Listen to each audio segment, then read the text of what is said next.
Porażek nie lubię.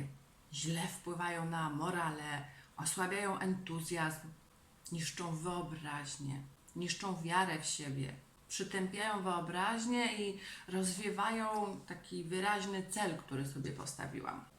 Ale to są cechy, bez których tak naprawdę nie da się osiągnąć sukcesu w żadnym przedsięwzięciu.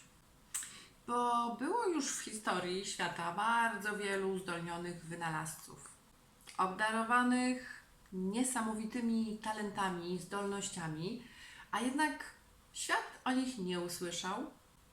A o Tomaszu Edisonie każdy słyszał, bo to jest człowiek, który odniósł 10 tysięcy porażek, które nazwał, czy 11, pewnie sam do końca ich dokładnie nie w stanie policzyć, skoro taka liczba, ale uznał, że to nie były porażki, to tak dla przypomnienia, tylko to było 10 tysięcy prób, metod, które nie zadziałały, co oznacza, że jest o 10 tysięcy prób bliżej do rozwiązania. I Thomas Edison właśnie uczynił z porażki szczebel w swojej karierze, w przeciwieństwie do innych, którzy porażką usprawiedliwiali brak rezultatów. Porażek się uniknąć nie da. Pokochać się ich też nie da. Ale można zmienić podejście do porażki, do niepowodzenia i nie myśleć o niej, że o matko, nie udało mi się, że już zawsze tak będzie, bo nie.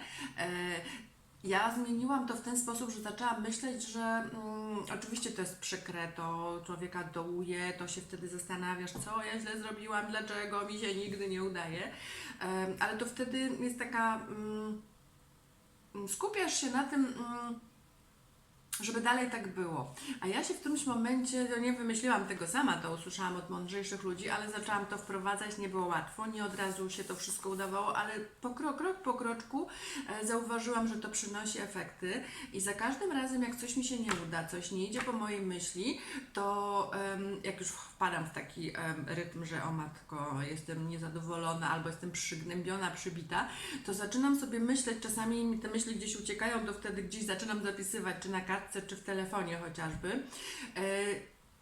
Co ja się z tego nauczyłam? Co mi to dało jaka to lekcja jest dla mnie?